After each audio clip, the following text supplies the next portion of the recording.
हमारा टॉपिक है lack operon, जिसको हम अभी डिस्कस करेंगे। देखिए यहाँ पर लैक से तो हमारा है मीनिंग यहाँ पर लैक्टोज, और ऑपेरॉन का मतलब है यहाँ पर क्लस्टर्स ऑफ जीन है जो कि एक ही साथ ट्रांसक्राइब्ड होती है, और उन क्लस्टर ऑफ जीन को एक कॉमन पॉइंट रेगुलेट करता है। यानी उनका जो स्विच ऑन है और स्विच ऑफ है वो एक रेगुलेटरी सीक्वेंस डीएनए की कंट्रोल करती है। तो ऐसी सिचुएशन जिसमें कि क्लस्टर ऑफ जीन को, यानी एक से ज़्यादा जीन को एक पार्टिकुलर रेगुलेटरी सीक्वेंस उसको रेगुलेट करती हो, टर्न ऑन करती हो, स्विच ऑफ करती हो, तो उसको हम टर्म देते हैं ऑपेरॉन। और बेसिकली इस ऑपेरॉन का यहाँ पर मतलब LAC का मतलब लैक्टोज से है। तो ये लैक्टोज मेटाबॉलिज्म में हेल्प करती है। यानी ये जो जीन्स हैं, ये जीन्स ट्रांसक्राइब्ड होके एंजाइम्स बनाती है, और वो एंजाइम्स वहाँ पर उस लैक्टोज के मेटाबॉलिज्म में हेल्प करते हैं।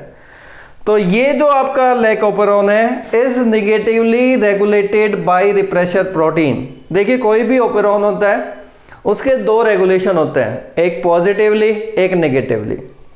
यहाँ पर नेगेटिव रेगुलेशन का मतलब हमारा किससे, रिप्रेशर प्रोटीन से। अगर रिप्रेशर प्रोटीन ऑपेरॉन को टर्न ऑफ कर रही है तो उसे हम बोलते हैं नेगेटिव रेगुलेशन। अगर रिप्रेशर प्रोटीन उसको एक्टिवेट कर रही है ऑपेरॉन को, तो उसको हम टर्म देते हैं पॉजिटिव रेगुलेशन। तो लैक्टोज यहाँ पर इसमें जो हमारा रिप्रेशर है वो हमारे ऑपेरॉन को टर्न ऑफ कर रहा है, यानी बंद कर रहा है, इसलिए ये नेगेटिव रेगुलेशन का एग्जाम्पल है।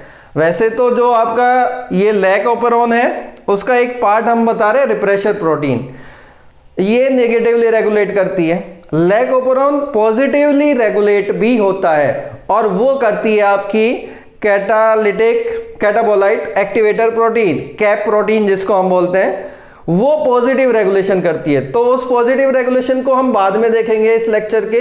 अभी हम इस नेगेटिव रेगुलेशन को यहाँ पर एक्सप्लेन कर रहे हैं, ठीक है। तो पॉजिटिव रेगुलेशन यानी अगर आपकी जो प्रोटीन है, जो रेगुलेटरी प्रोटीन है, अगर ऑपेरॉन को स्विच ऑफ कर रही है तो वो नेगेटिव रेगुलेशन है। तो यहाँ पर हमारी जो रिप्रेशर है वो आपका क्या कर रही है, नेगेटिव रेगुलेशन कर रही है, यानी इसको स्विच ऑफ कर रही है। और कैप प्रोटीन का बताया मैं पॉजिटिव रेगुलेट करती है लैक ऑपेरॉन को। इसका मतलब क्या है कि लैक ऑपेरॉन डुअल ऑपरेट होता है, यानी नेगेटिवली भी रेगुलेट होता है और पॉजिटिवली भी रेगुलेट होता है। तो अब यहां पर मैं सिर्फ नेगेटिव रेगुलेशन का बात करता हूं।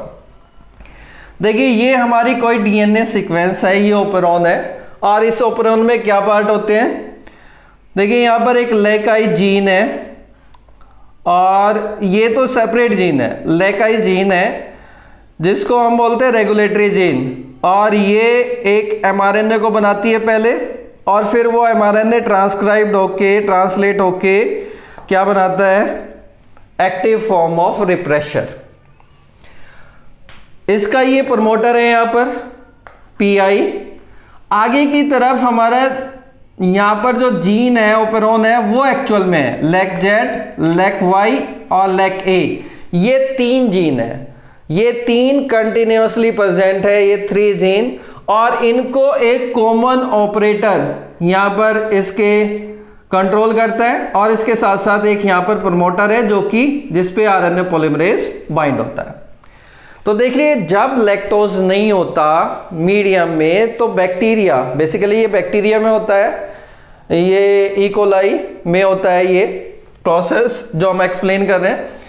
तो LAC-I जीन mRNA में ट्रांसक्राइब्ड होगी, और फिर वो एक प्रोटीन बनाएगी जिसे हम बोल देंगे एक्टिव फॉर्म ऑफ रिप्रेशर।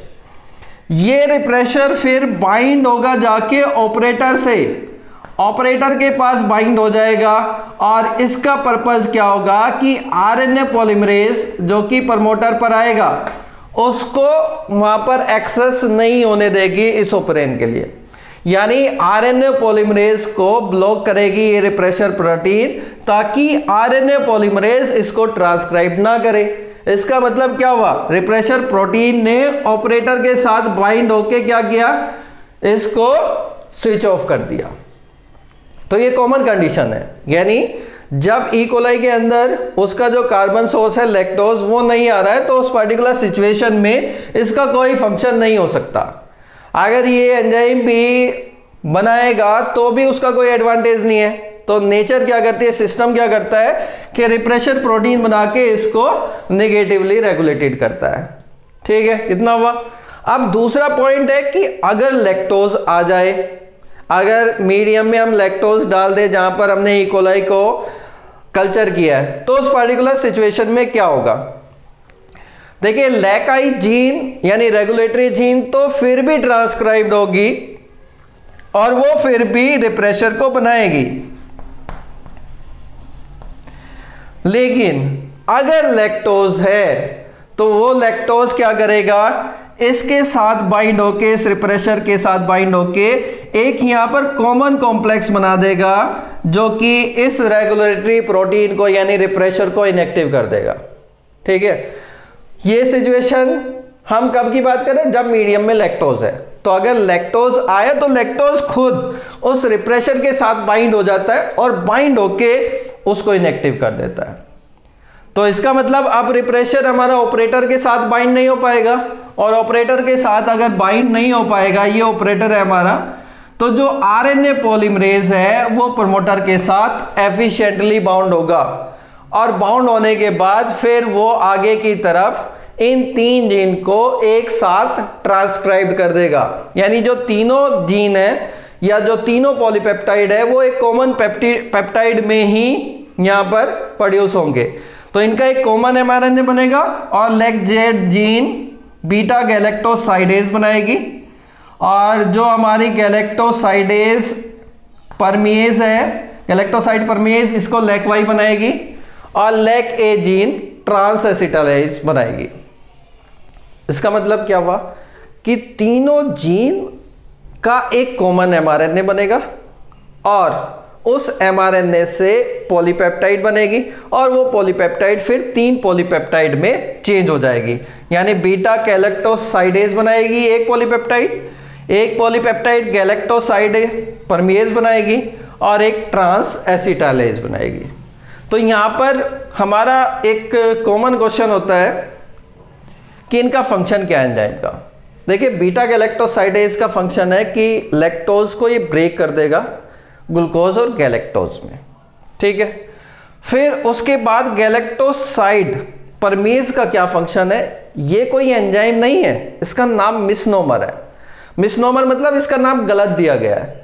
ये एक्चुअली सेल की मेम्ब्रेन में प्रोटीन होती है, ये एक चैनल लाइक स्ट्रक्चर बनाती है जिसके थ्रू गैलेक्टोज एंटर करता है।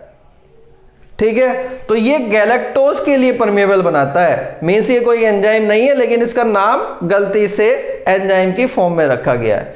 ये गैलेक्टोज को अंदर की तरफ लेके आती है, और ट्रांस एसिटाइलेज ये तीसरा एंजाइम है जो कि उसको फिर मॉडिफाई करता है।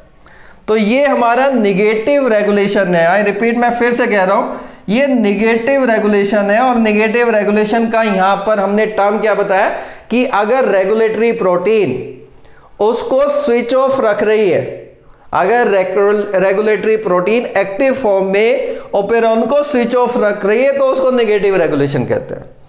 और क्योंकि लैग ओपेरॉन डुअल ऑपरेट होता है, यानी पॉजिटिवली भी रेगुलेटेड होता है, नेगेटिवली भी, तो हम नेक्स्ट लेक्चर में आप डिस्क्राइब करेंगे पॉजिटिव रेगुलेशन ऑफ एंजाइम।